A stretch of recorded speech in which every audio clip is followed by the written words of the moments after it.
This video is brought to you by EchoPluxMedia.com.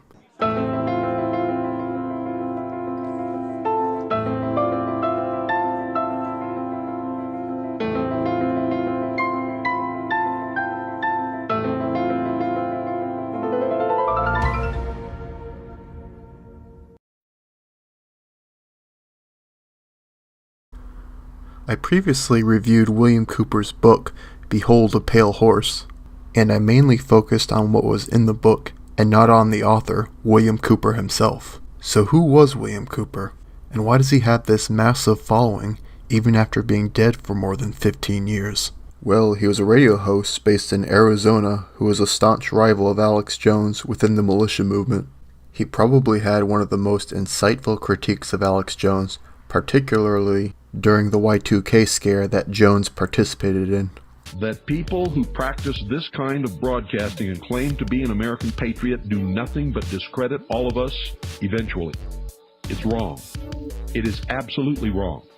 And it's wrong to allow that to happen, especially when the host takes it and runs with it without any checking, without any calling, without any research, without anything. And this information is vital, ladies and gentlemen. We are seeing the New World Order really come out in full force. More wars than have been in the last 50 years are going on right now. Is that true, folks? Are there more wars going on right now than in the last 50 years? Are there hundreds of thousands of people dying right now in Chechnya? Listen to this.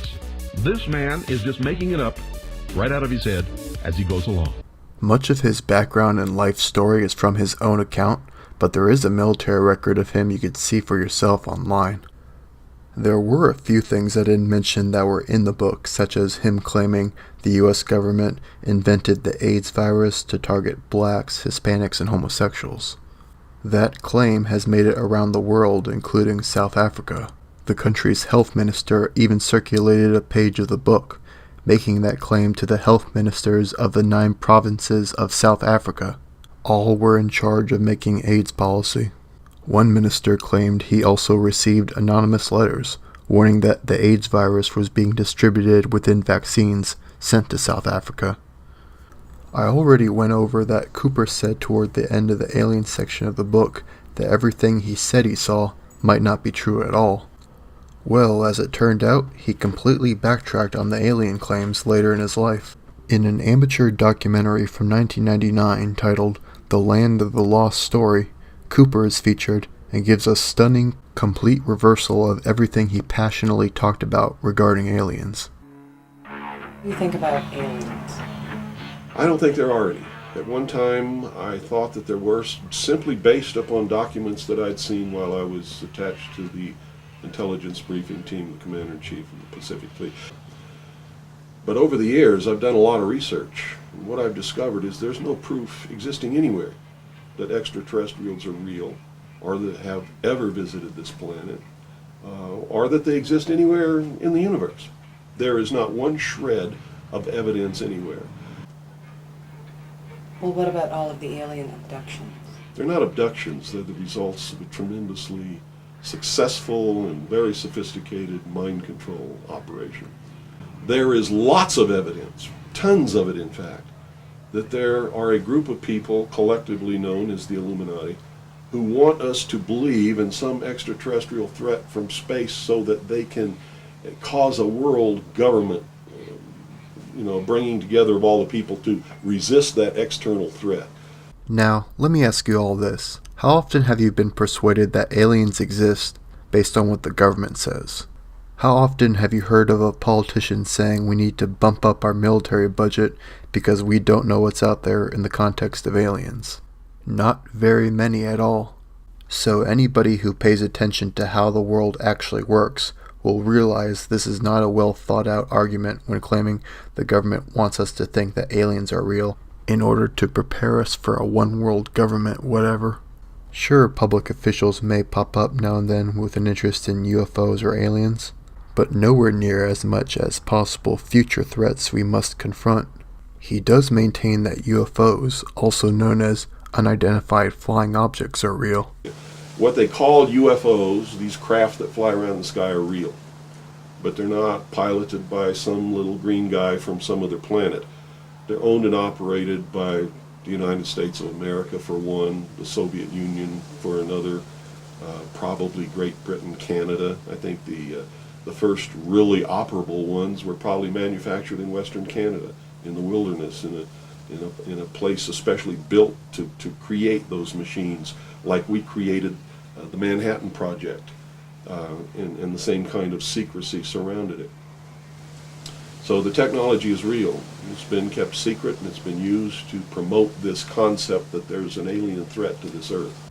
Saying UFOs are real is a reasonable position to take, because there's news all the time about captured spy planes that kind of look like spacecrafts, and there are probably other aircrafts that most of the world doesn't even know about. Before 9/11, it's claimed that he made a prediction that Osama bin Laden would attack the United States, which isn't really a prediction given that CNN itself announced it multiple times, and Cooper was talking about this announcement from bin Laden himself. And now we're being bombarded with messages that Osama bin Laden is planning to attack the United States of America and Israel. And I'm telling you, be prepared for a major attack. But it won't be Osama bin Laden. It will be those behind the New World Order. Supposedly, a CNN reporter found Osama bin Laden, took a television camera crew with him, went into Osama bin Laden's hideout, interviewed him and his top leadership, his top lieutenants and colonels and generals in their hideout. And whatever is going to happen that they're going to blame on Osama bin Laden, don't you even believe it. This pseudo-prediction still is cited by followers to be the reason why he was shot dead by police. Because he knew too much or something. Now, if he didn't predict 9/11 and didn't stand by the alien claims he made in his book, why was he killed? How did his death play out? Well, the official story is that deputies were trying to arrest him for assault with a deadly weapon and endangerment relating to disputes with his neighbors. Cooper also had a 1998 warrant for tax evasion. Cooper expressed quite clearly on his website that he knew there was a warrant out for his arrest, and any, quote, unlawful, unquote, arrest would be met with deadly force. Now just take a wild guess how this turned out. However, when Cooper realized what was happening, he reportedly pulled a gun and shot a 40-year-old deputy in the head. During the gunfight, Cooper himself was shot and he was killed. Now all this begs the question, why would anybody of such a character and lack of credibility have such a following? It's mainly because when people hear of him or read his book, they get an incomplete picture of him. First off, he makes alien claims that smell of a liar and a fabricator. Then he tries to backtrack slightly in his book, giving himself the benefit of the doubt of being duped by the government multiple times. Then he goes complete 180. Even his complete reversal doesn't sound convincing, or like it's coming from an honest man who's done his research. It's something he's prided himself on when writing his book. Also, he obviously doesn't know how to litigate something in the courts, or at least his way of litigation is killing those involved in his case, including cops that make an arrest. This concludes with a tip of how to deal with people who believe in conspiracy theories that rely heavily on an individual or book. Show them the background of their source of information. Give them facts they may not know. With Cooper, it would be the shifting alien claims, and that he was an attempted cop killer. While it might not persuade the person to stop believing in the conspiracy theory, but it might shut down one of many outlets they get their basis for their beliefs from. William Cooper is just the beginning, and he's not the only conspiracy king.